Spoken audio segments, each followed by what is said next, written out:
Welcome to Live Daf, your online Daf Yomi Shiur. Shalom and welcome back to today's Daf Yomi Brachos Daf Mem Aleph, where 5 lines from the top says the Gemara, Hayu lefanav minin harbe.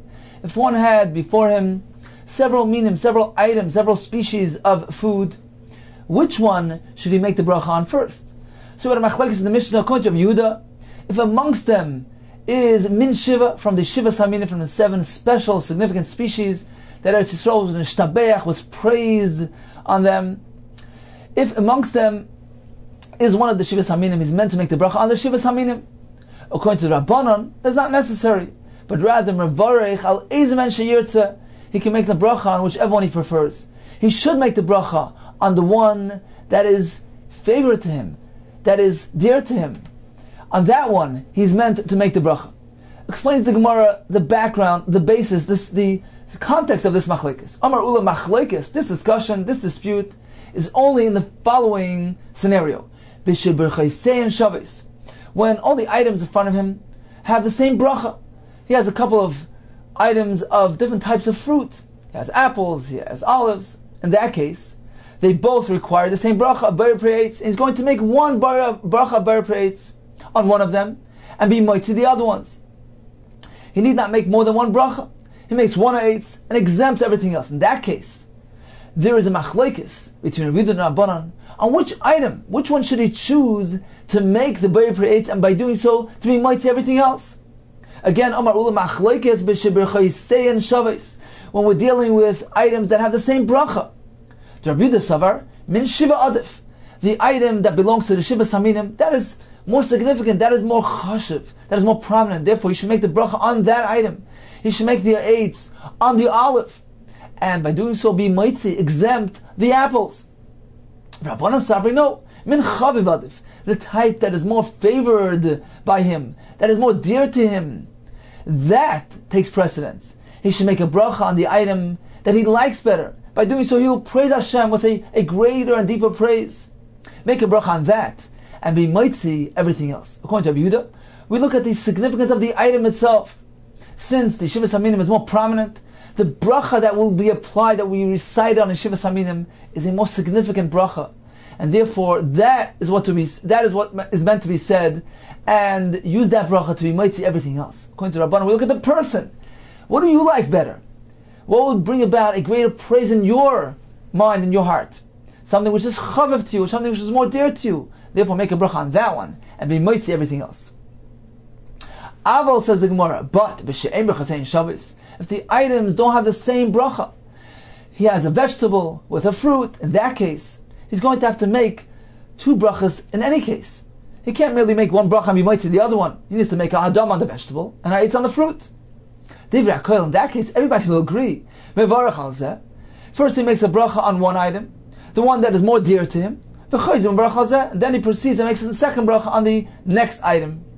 Since when the brachas are not shavis and not equal, he has a vegetable and a fruit, the bracha on one of them won't be mighty to the other one. Explains Rashi, although we find that if one would recite a bar adam on a fruit, he has fulfilled, he was yaitse, as we said in the Mishnah earlier, on Daf Mem Amud Aleph. Says Rashi, that is only if he was taught, he did it inadvertently. But certainly, l'chatchila, one is not meant to recite a adama on a fruit. Therefore, when he has a vegetable in front of him and a fruit in front of him, he's meant to recite a adama on the vegetable, and then, if that is dear to him, that goes first, and then recite the eitz on the fruit. He can't be moitzi the fruit with the berachas adama of the vegetable. So in this case, everybody agrees that the chaviv takes precedence. Says Gemara Meisivei, we learned in the Brachos as follows: if he had before him a radish, which requires an adama, and a zayis, and an olive, he merely needs to make a bracha adama on the tznoin, on the radish, and pater and exempt the zayis. So how can Ula say that if you have a vegetable and a fruit, you can't merely recite one bracha on the vegetable and exempt the fruit? The Brachos says clearly that the bracha on the radish exempts the zayis, the olive. Says Gemara, we're speaking about a very specific context. We're speaking about where the radish is the primary food. Meaning his intent was to eat the radish, but since the radish is very sharp, in order to blunt the sharpness of the radish, he adds a zayis, an olive. So the olive in this case is merely a tafel, a subordinate, is secondary to the tznoin. In this case, it doesn't require bracha at all.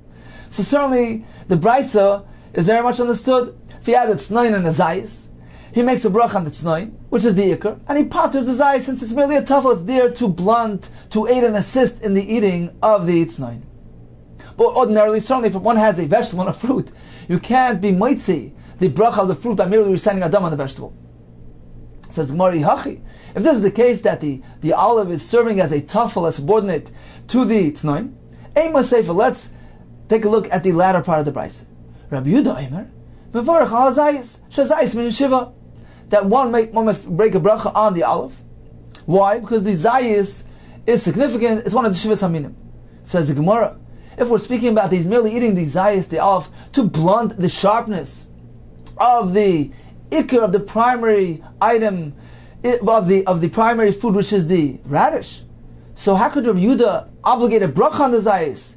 V'chilesle Rabbi Yehuda. Does Rabbi Yehuda not hold of the Mishnah which says, "On the snan kol shu ikar," one has an ikar, a primary food, and together with it a tafel, a subordinate, a secondary food. Mevarach ala ikar apoitos atfila. Does Rabbi Yehuda agree to that halacha? Certainly, it must be Rabbi Yehuda holds of this halacha. And if so, how can Yehuda hold that one is required to make a bracha on the olive, which is merely a tafel? Says Gemara, perhaps Rabbi Yehuda, true, indeed, he doesn't hold of this concept of an ikar and a tafel. V'atanya, we learned in a brayso, Rabbi Yehuda, imach masnoin ba'azayis. If the olive is merely coming to help in eating the radish, to blunt the sharpness of the radish, Mevarach al tznoin apoitos hazayis. Rabbi Yehuda holds that in this case, since the radish is primary, he indeed makes a bracha merely on the radish, and it patas exempts the zayis. So getting back to the brisa, how can we say that we're talking about where the tznoin is primary, the zayis is merely a secondary fruit, it's a tafel? If so, how could Yehuda obligate a bracha? How could Yehuda be mechayev want to make a bracha on the zayis, which is merely a tafel? Says Olam, true, but tznoin ikar askin, and we're speaking about that the tznoin, the radish, is the ikar, and the zayis is merely a tafel. If so, how do we understand Rabbi Yehuda's halacha? V'chi pligi Rabbi Yehuda Rabbanon. This discussion between Rabbi Yehuda and Rabbanon is b'mos achrit pligi. They're discussing an entirely different topic. The Brisa is missing some words, and this is how it should really read. If one has before him a radish and an olive, he makes a bracha on the tznoin, which is the primary item, upaitos hazayis, and he exempts the zayis. What are we speaking about? When the radish is primary, and the olive is merely coming to aid, to be a tafel to the tznoin, to soften the sharpness of the radish. Aval, but, and this is what the brayso is missing. Aval in tznoin ikar, but in a case where the tznoin is not the ikar. Rather, he has intent to eat two items. He wants to eat a radish, he wants to eat an olive. Neither one is an ikar, neither one is a tafel. They're both equally important and significant. In this case, divrei hakoil, everybody will agree, mevarach al zeh v'choyzim v'al chazeh. That needs to make a bracha on both of them. First he makes a bracha on one, and then proceeds to the other one. Why? Since we're speaking about a fruit and a vegetable that require two different types of brachas, in this case, everybody agrees that the chaviv is adif, the one that is favored by him, that takes precedence. That is the one that he should make a bracha on first, and then proceed over to the other item and make a bracha on that. Since he's not being mitzi one with the other, he can't merely make one bracha on one and exempt the other one. We're speaking about two items that have two different brachas. Continues the brayso, ushnei minim ba'alma, and this is the machlekes between Rabbi Yehuda and Rabban. When he has two species, two minim, two items, that have the same bracha. For instance, if he has an apple with an olive, they both require eitz. In this case, there is a machlekes between Rabbi Yehuda and Rabbanan. Which one is more significant? On which one should he make his bracha? Mevarech al eizman sheyirtze. According to the Tanakama, he is meant to make the bracha on the one that is more dear to him, the one that he's roitze, that he likes better. Make a bracha on that one, regardless of whether it's shivas haminim or an ordinary fruit. He can make a bracha on the apple if he likes it better, and be mighty the olive. Rabbi Yehuda Omer, no, mevarech al azayis. He's meant to make the bracha on the aleph.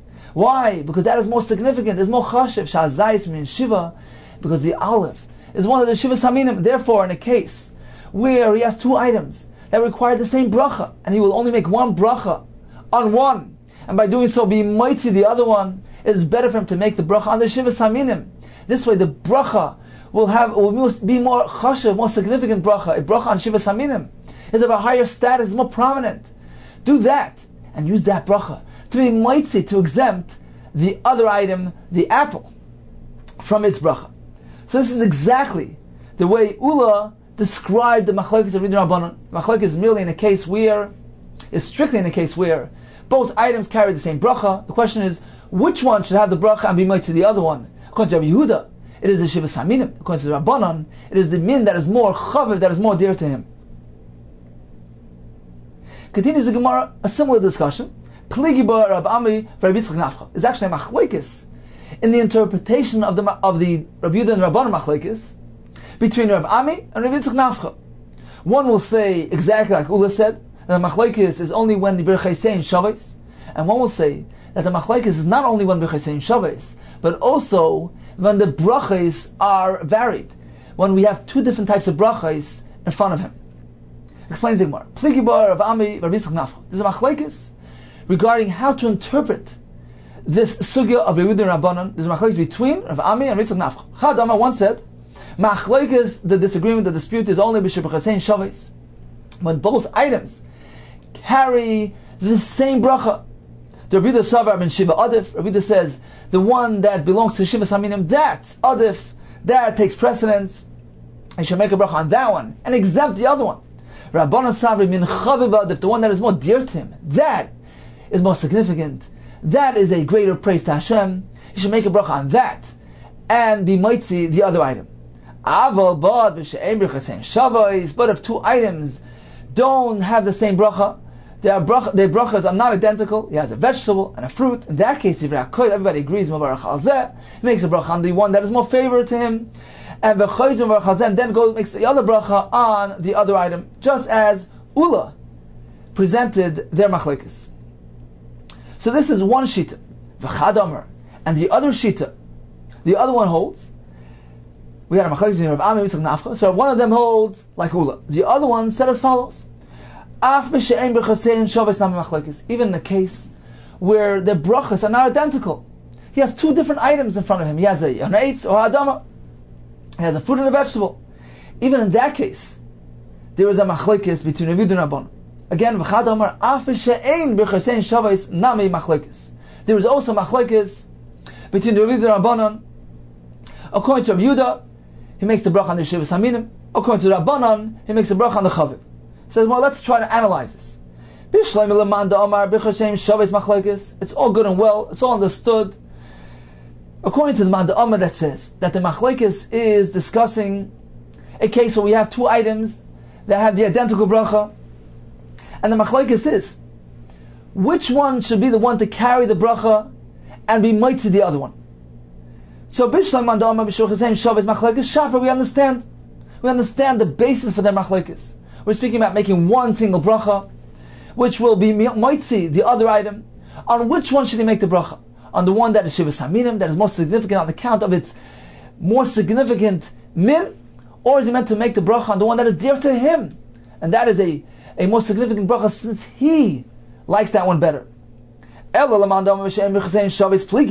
to the other interpretation, that the machlekes is regarding even when both items don't carry the same bracha. But my pligi, what is the machlekes? Certainly nobody holds that he can take a fruit and a vegetable and make a bracha on the vegetable and be mighty the fruit. That's certainly, nobody holds like that. Of course, he needs to make a separate bracha, one on the fruit, one on the vegetable. So, what is the machlekes? How do we understand, how do we frame the machlekes in Yehuda and Rabbanon? He's going to make two brachas anyways. He's going to have to make an eitz and an adama. So what is the basis for the machlekes between Yehuda and Rabbanon? When one needs to make both brachas, what is Yehuda saying? He makes a bracha on the min shiva. The Rabbanon is saying he makes a bracha on the chaviv. He's going to have to make both brachas anyways. Says the more very simple. The question is which one to precede, which one comes first. According to Rabbi Yehuda, he's meant to make the bracha first on the Shivas Haminim. That is meant to come first, since that is a more significant bracha. According to Rabbanan, he's meant to make the bracha on the one that is more dear to him, on the item that is more chaviv to him. So certainly he's going to make two brachas. He's not going to make one bracha and be might to the other one. The question is just which one should come first. So in conclusion, regarding the machlekes between Yehuda and Rabbanan, when one has several items in front of him, we have two approaches in the Gemara. One approach in the Gemara, which was Ula, that the machlekes is regarding on which item should he make the bracha to be mighty the other one. We're speaking about both items carry the same bracha. They are b'chesem shavos. The question is, which one should be the one that carries the bracha and exempts the other one? According to Rabbi Yehuda, we look at the item, the most significant chafza. The min shiva takes precedence. According to Rabbanan, the min chaviv, what is personally more favorable to you, that is most significant. That bracha is more chashiv, and he makes a bracha on that one and is mighty the other one. According to the second interpretation of the Gemara, the machlekes between Rabbi Yehuda and Rabbanan is not only in the case where he's coming to be mighty one item by making a bracha on the other item, the case of b'chesem shavos, but even the case where ein b'chesem shavos, where both items have two different brachas. One's a eitz, one's a dama. The question is lahakdim, which one should take precedence? Which one should be the first bracha? According to Rabbi Yehuda, the most significant bracha, the one on Shivas Haminim, that should be first. According to Rabbanan, the one that he favors most, he should make a bracha first on the chaviv, and then proceed to the other item. Continues the Gemara, so where do we find this concept that one is meant to make a bracha on the item that is more chashiv, that is more significant? He's meant to precede his bracha on that item before anything else. Says the Gemara, the Omer of Yosef, V'yitem Rav Yitzchak, Kol ha'muktim b'pasuk zeh muktim b'bracha. We have a pasuk that lists for us these 7 species of Shivas Haminim, and Rav Yosef tells us that whatever the Torah lists first, that is meant to come first regarding bracha. Shenemar, Eretz chita v'soira, land of wheat and barley, v'gefen, of wine, v'te'ena, fig, v'rimoin, pomegranate, Eretz zeis shemen udvash, a land of zeis shemen, of oil olives, udvash, and honey, referring to dates. So the pasuk here is describing Mishabech Eretz Yisrael on account of its unique fruits. And if the Torah is coming to praise Eretz Yisrael on account of these special fruits, apparently the listing has a significance. The fact that the Torah lists it in this order, the Torah is indicating to us that whatever comes first is indeed more significant than the one that follows it. And regarding bracha as well, one should make a bracha on the first one on the list of Shivas Haminim before the second one. So if we find this concept regarding Shivas Haminim themselves, even amongst the Shivas Haminim, one is meant to be magdim, the item that is found earlier on the top of the list. Certainly with regard to a choice of 2 items, one being Shivas Haminim and the other one being a non-Shivas Haminim item, certainly one is meant to be magdim to precede the bracha on the Shivas Haminim item prior to the other one. So this is the basis for Rabbi Yehuda's opinion, that he should be magdim mimin shiva, even if they're both 2 different brachas. He should be magdim, he should make the bracha first on the one that is Shivas Haminim. Now the Rabbanan really agree to this concept, that one should be magdim the min that is more chashiv. However, in the case of a chaviv, when one is more dear to him, one is favored by him, in that case, that, according to Rabbanan, takes precedence, and he should make a bracha on that, even before Shivas Haminim. Says the Gemara, now this interpretation of the pasuk Eretz Chita Tzayir, the pasuk is coming to teach us the shvach, the praise of Eretz Yisrael, that is at odds with Rav Chanan, a plea of Rav Chanan. Don't Rav Chanan, Kol pasuk kulay l'shiur namar. The pasuk is not merely coming to praise Eretz Yisrael on account of its unique fruits, but rather the Torah makes a list of all these items which are used for various halachas, as we will see. Chita, what do we use chita for? Desnan hanichas l'bayis hamenuga. We know that a bayis, a home that contains a nega, is tamei. If one enters the home, it becomes tamei. If an item enters the home, it becomes tamei. But if a person enters the home with his clothing being worn on him, he's wearing his clothing. In that case, the clothing are not considered to be its own item. They're subordinate to the person, above to the person. They're his clothing, and they don't become tamei as they enter the home, unless he lingers, he sticks around for a while. The time frame that is required to eat a suda when one sticks around, lingers around for that long, him and his clothing become a tummy. The tumah of the person extends over to his clothing, and they too become tummy. Let's see the mission. If one enters a home with a nega, the kelev seifov, he has clothing on his shoulders, he's not wearing them. The sandalov and the sandals, the rings, he's holding them in his hands.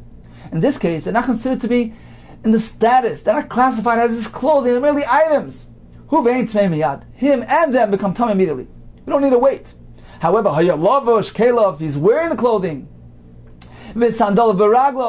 and the sandals are on his feet, being worn by him. The rings are on his fingers. In that case, they constitute begadim, they're his clothing. And he becomes tamei immediately upon entry of this home. But the clothing, they remain Torah until he lingers, as long as it takes to eat a half a loaf of bread. This is a bread that contains 2 sudais, so a half a loaf is considered to be 1 meal, which is a shiur of 4 beitzim. What type of bread? What is it made of? What type of grain? Paschitim, made of wheat, not of barley. Rashi explains a paschitim is eaten quicker than a pasairim. Mesav, he's reclining, so he's focusing on his meal and eating quicker. Varcham beliftan, he's eating the bread with relish, it gets eaten quicker. So the point of the Torah mentioning chita, the value of a chita is on account that we can measure with it, a measurement regarding a halacha. Which halacha?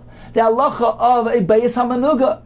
That one who enters a bayis hamanuga is metame the clothing that he's wearing if he stays around long enough to eat a meal of bread made of chitim. So that's the measurement that is connected with the word chita in the Torah. What about sa'ira? What do we measure with a sa'ira? This is not as we learned. Etzem kasa'ira. The bone of a mace the size of a barley.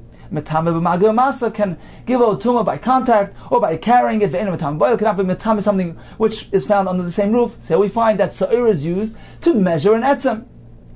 What do we use geffen for? K'dei revius yayin al-nazir, to teach us the measurement, the amount for wine of a nazir. As Rashi explains, the chiyuv of a nazir, he's forbidden to drink wine. That is a shiur revius. What about solids? Grapes, grape residue, pits, shells. So ordinarily, the Mepharshim speak out that the shiur achila in the entire Torah is usually a solid is a kazayis, the volume of a kazayis. A liquid is generally a revius. Regarding nazir, there's an exception. Even his solids, even the isser nazir regarding solids are measured with a shiur revius, which is really a fluid measurement. How do we measure a solid with a fluid measurement?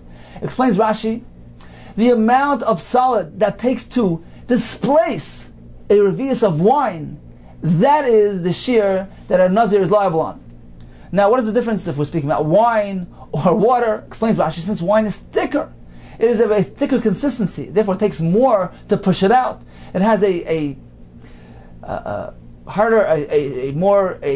stronger surface tension, and therefore more is required to displace, to push out a revius of wine from a cup. And we measure the isser of a nazir, the chartzan and the zag and the pits, the shells, the grapes. What is the shiur? The shiur that it takes to push out a revius of wine. So the word geffen in the pasuk of Sheva Saminim denotes the measurement for revius yain the nazir. What do we use te'ena for? A fig, kegregos, that says Shabbos, the amount, the measurement that one is liable when he carries on Shabbos from one domain to the other, that is the shiur of Gergeres, the shiur of a dried fig. What do we use remain for? This is regarding Hilchas Tumah V'Tara. Because it's not as we learned in the Mishnah, called Klei Bali Batim, Shiur K'Rimainim. The vessel of a homeowner who generally tries to hang on to his vessels, even if it gets a small hole, the hole that a lentil will fall through, he'll save it, he'll hang on to the Kli, and he'll use it for a larger item. So until what point, how big must the hole be so that the Kli loses its status of a Kli and it's not Makabal Tum anymore? The Shiur is K'Rimainim, like a pomegranate. So the point of Rimain is to measure a Kli. Eretz Zei Shemen and Dvash. The pasuk concludes, Eretz, a land of Zei Shemen and Dvash, says the Gemara of Yisra Chanina, Eretz, a land, Shekol Shirei Kazeisim. All the measurements are measured with the volume of an olive. Says, what do you mean all measurements? Kol Shirei Sakadaita, can you say all measurements? But we have a whole list of measurements that have no collection, not related to Zayis. Elo, you must say as follows, Eretz, Shirei Shirei Kazeisim, a land that most measurements. Rashi explains regarding achila, forbidden foods, chelev, dam, noiser, pigel. We measure them according to the measurement of the volume of Isaias. Finally, the pasuk says dvash, honey, referring to dates that produce the honey. It's used to measure the share achila of Yom Kippur, which is the measurement of a keseves hagas, a large date. On Yom Kippur, we don't measure according to the volume of kezayis, since the Isra Yom Kippur is ashalei tu'una, one who doesn't afflict himself. Affliction is more than just eating. If a person eats a kezayis, he's still being afflicted. The shear that negates affliction, that is a share of a keseves hagas, of a large date. So finally we have the whole list of Shivas Aminim. Each one has a unique role in being used as a measurement for various halachas. So the pasuk is not coming to just praise Eretz Yisrael on account of its unique fruits, and indicating that one must follow the sequence of importance, of the significance, as is stated in the pasuk. One is meant to be magdim, to precede one bracha over the other. No, according to Chanan, the primary focus, the purpose of this pasuk, is to praise Eretz Yisrael on account of the fact that we measure different halachas by using these items. Explains Rashi. If so, there's no significance to one over the other. The Torah is not indicating any chashivas by the fact that it listed in this order, because all halachas, all different halachas in the Torah, are all equally significant. You can't say one is more chashiv than the other. So according to Rav Chanan, there's no mention of significance, of chashivas, of a need or requiring to be magdim one min over the other. It's not found in this pasuk. It says, no, what would the Adam and the Amar do? Don't we need the pasuk to teach us these halachas? V'idach. How could he use the pasuk for Hagdama to teach you the halacha that one is meant to be magdim, to precede one min over the other? The pasuk is not available. It's coming to teach us these halachas. V'idach, hani shiur be'edim iksivi. Does the pasuk then express clearly these shiur? We don't find it in the pasuk. Element Rabbanan. These halachas, these shiurim, were taught us by the Rabbanan. The Gemara in Eruvin says it's halach Moshe Sinai. So primarily we learned it from elsewhere. This pasuk is merely a remez across Machta Ba'alma. The pasuk is supporting, is the basis for the Rabbanan's teaching. So the primary focus of the pasuk is not to come teach us these halachas. We know that from elsewhere. And therefore the pasuk is available to teach us that there are certain minim, certain species that are significant, that are chashiv. And not only are they chashiv, but in the order which the Torah lists them, that is their chashivas, their significance. And one is meant to precede the bracha on the one that is mentioned first, before the item that is mentioned second. Continues the Gemara. Rav Chizah, Rav Amnuna, V'yasu V'sidasa. They were sitting by a meal. Aisel Kameh, they served them Tmarmri V'rimayni, dates and pomegranate. Place says this wasn't meant to serve as a subordinate for the bread, but rather as a kinuch suda, as some sort of dessert. Shakar Rav Amnuna, Baruch HaTamid B'reisha. Rav Amnuna took the dates, made the bracha on them first before the pomegranates. So he preceded the bracha on the dates. Amar Rav Chizda, Le'svir le'mar, do you not hold Lahadam Rav Yosef, V'ter Rav Yitzchak?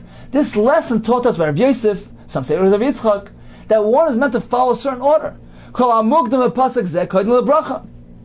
We're meant to follow the list of the bracha of the pasuk of Shivas Aminim. And in the pasuk of Shivas Aminim, what comes first? Certainly, pomegranate remind comes before dvash, which is dates. So why did you make the bracha? Why did you choose to make a bracha on the dates? You should have made a bracha on the pomegranate. Amar lei.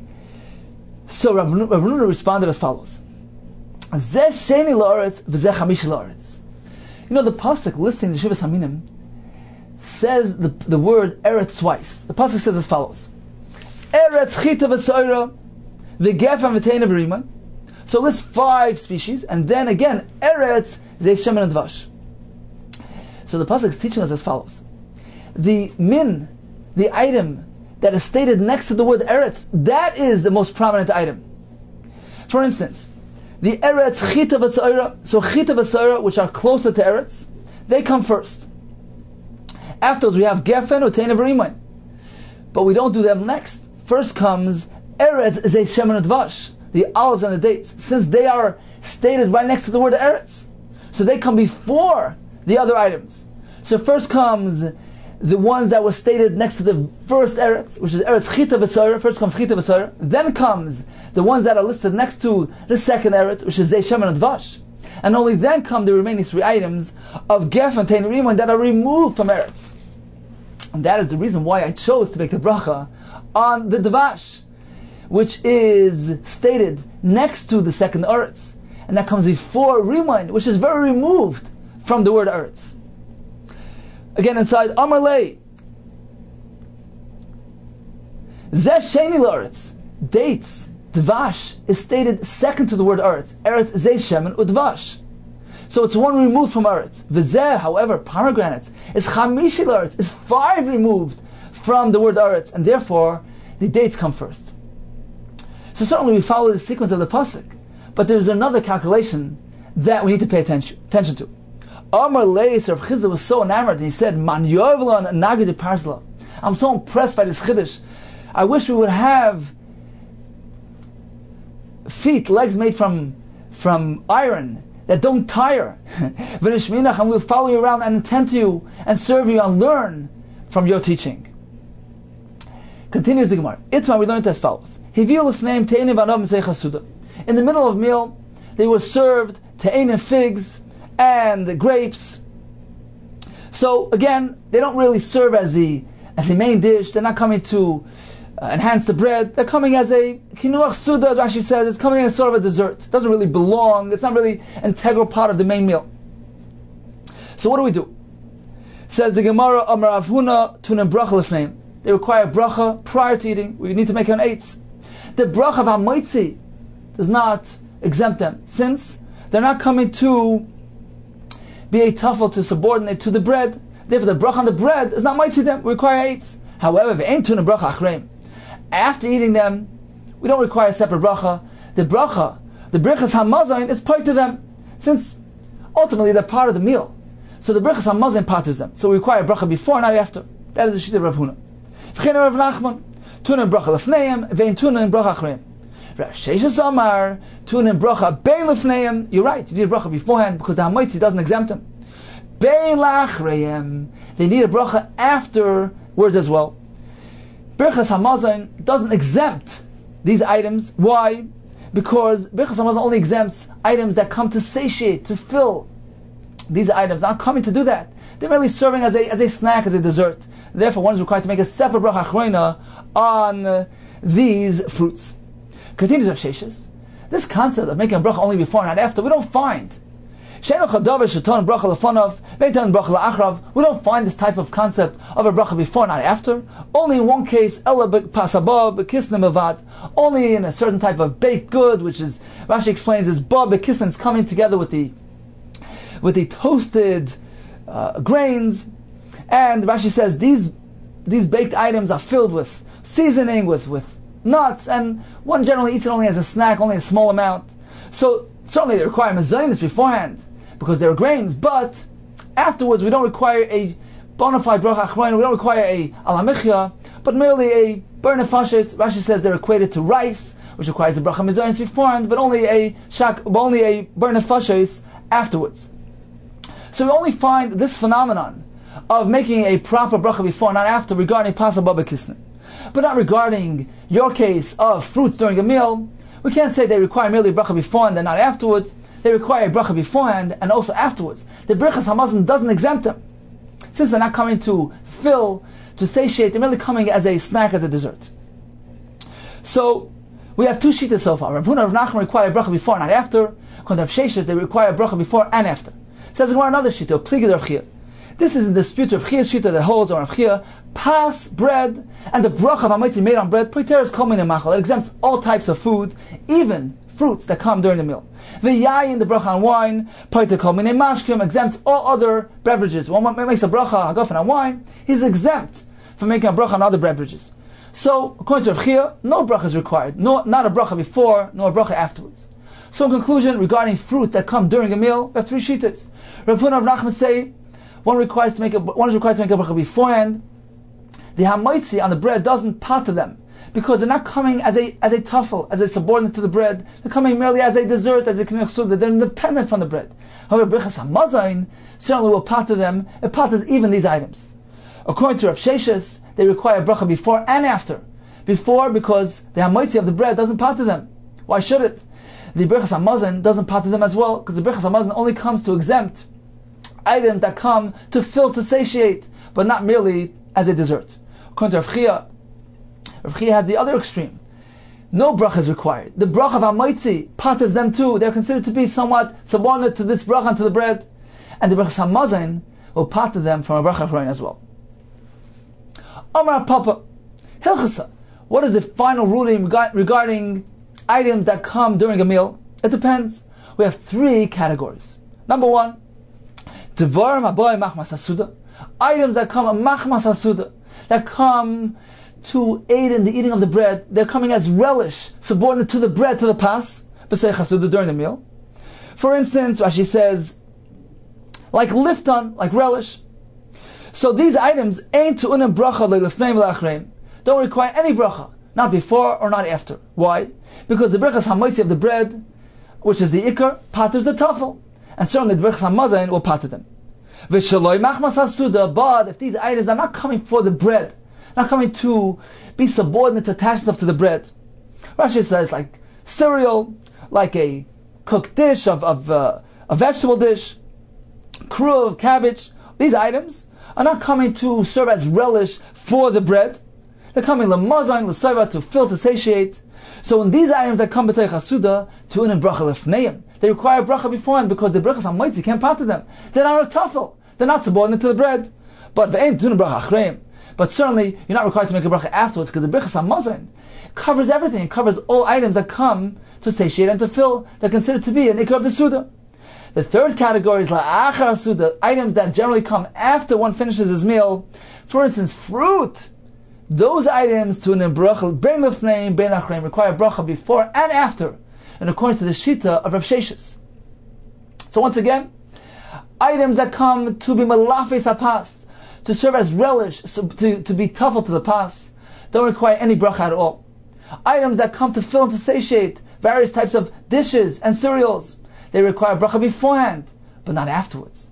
Items that come merely as a dessert, like a fruit, they require two brachas, before and after. Says the Gemara, Sholos ben Zoma. They asked Ben Zoma the following question. Why did they say that an item that comes machmas on account of the bread, to be subordinate, to be tough to the bread, why is that so? He told them, because the bracha on the bread exempts, say they are a tafel, and we know that one makes a bracha on the ikar, on the primary food, and paters, exempts the subordinate food. So they said, why, when it comes to drinking wine, we know that wine, even during a meal, when it's coming to aid in the digestion of the bread, it's coming to aid in the process of digestion, it's a tafel to the bread. Why then is one required to make a bracha on wine? Nifter a pas. Why isn't it considered to be a tafel on the pas? Should pater it. Says the Gemara, Shani Yain, wine is very different. It had its own category. The goyim bracha la'atzmai. Wine is not merely a beverage. Wine brings about a bracha on its own, meaning that one makes a bracha on wine even when he's not thirsty. For instance, by a kiddush, by Havdalah, by a shever brachas, by a wedding. So we see that wine causes one to make a hagafen, even when he doesn't really want to drink the wine for its beverage value. So wine has an added significance, added chashivas. Aside from being a beverage, it's also a very significant item, and therefore it requires a bracha, even when being drunk during the meal, even when it's coming to aid in digestion of the bread. It's different than an ordinary tafel, than a food that is coming to serve as a relish, as a tafel for the bread, and therefore it requires its own bracha. So this is Rashi's approach to the Gemara. Tosfos has a different approach. Tosfos says, how can Rashi say that cereal requires its own bracha? We have a Gemara, Daf Beis, which indicate otherwise, that the bracha of hamaitzi on the bread exempts the cereal. So Tosfos has a different approach to the Gemara. Tosfos says that when a Papa uses the term machmas hasuda, he's not referring to merely items that are coming to be malafes pas, to serve as a relish for the pas, as a tafel for the pas, but rather machmas hasuda doesn't mean suda pas, it means the meal. Anything that is generally coming, that is appropriate for the meal, be it a relish, be it a cereal, be it a cooked dish of vegetables, that is considered to be machmas hasuda. And that is the first category of Rav Papa. Those items don't require any bracha, neither before nor after. They are exempt by the Hamaitzi and by the Birchas Hamazon. The next category of Papa, which was Dvarim that are Shaloi Machmas Hasuda B'Sei Hasuda, those are items that don't generally fit into the main part of the meal. They are desserts, like fruits. Those are Shaloi Machmas Hasuda. They're not coming Machmas Hasuda. They're not part of the integral part of the meal. And therefore they require bracha beforehand, but not afterwards. The Birchas Hamazon does exempt them. And according to the Shita of Rav Huna Rav Nachman, Tosfos maintains that one is meant to follow the Rabbim. One is meant to follow the majority view of Rav Huna Rav Nachman, who maintain that on a fruit, one merely makes a bracha before, not after. Therefore, this ruling of Rav Papa follows the ruling of the majority. However, according to Rashi, who says that on a fruit, one is meant to make a bracha before and after, that follows the sheet of Rav Sheshes, which is merely a yachid. And one is meant to follow the Rabbim, as it says, yachid Rabbim, halacha kirabim. And then comes the third category, la'achar hasuda, after the meal. Anything that's served at that point requires two brachas, a bracha before and after. What does la'achar hasuda mean, says Tosfos? It means la'achar shemoshchu es yadeim min hapas. When they pull their hands away from bread, they're not eating bread anymore. So it's considered as though the Suda was over, it's completed, it's done with.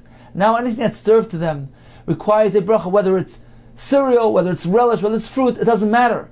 It requires its own bracha and doesn't get exempt by the bracha of Hamaitzi and by the Birchas Hamazon. So according to Tosfos, the term Su'uda that Rav Papa is referring to, it's not the pas, it's not the bread, but rather the Suda experience. Anything that comes Machmas HaSuda, that's coming as part of the Suda experience, whether it's as relish for the pas, whether it's L'mazon, L'soiva, to satiate, to fill, doesn't matter. It's all included. Then no bracha is required, not before or after.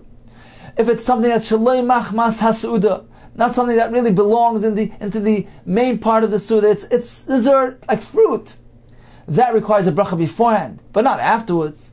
And then finally, something which comes La'achar HaSuda means it's coming after the Suda is complete, after they finish eating their bread. They don't intend to eat bread anymore. So it's as though the Suda is completely over. And now anything that comes their way requires a bracha before and after. So let's quickly review the two approaches, Rashi's approach and Tosfos' approach. Rashi's approach is that the term Su'uda is referring to the bread, the pas. Rav Papa gives us three categories of foods that will arrive during the meal. Number one is something that comes Machmas HaSuda, that's something that's coming on account of the bread, coming to be Malafetz as a pas, to serve as a subordinate, as a relish for the bread. That doesn't require bracha before or after. However, something that comes Shaloi Machmas HaSuda, not on account of the bread itself, it's coming L'mazon, L'soiva, to satiate, to fill, even a cereal or a cooked dish. That requires its own bracha rishona. It's not exempt on account of the Birchas Hamaitzi, because it's not a tuffle to the pas, to the bread. But it doesn't require bracha afterwards. The Birchas Hamazon covers it as well, because it's coming to satiate. Birchas Hamazon covers anything that comes to satiate. And finally, La'achar HaSuda, that's referring to items that don't have any connection to the main portion of the meal. It's not a main ingredient of the Suda, it's merely a fruit, it's like a dessert. In that case, we require two brachas, before and after.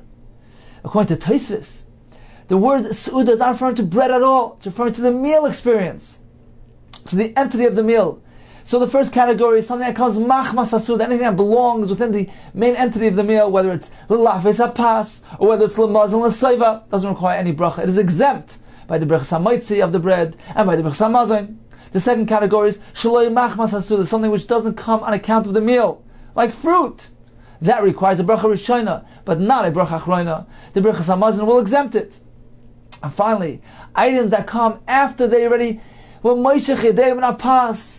they have decided to finish with bread, so it's as though the Su'uda, the meal experience was terminated. And now, anything that comes their way, be it cereal, fruit, anything, requires a bracha rishona and a bracha achrona as well, since it's not part of the meal anymore. So it can't be exempt by the hamaitzi of the bread, nor can it be exempt by the Birchas Hamazon following the meal. It requires its own bracha rishona and its own bracha achrona.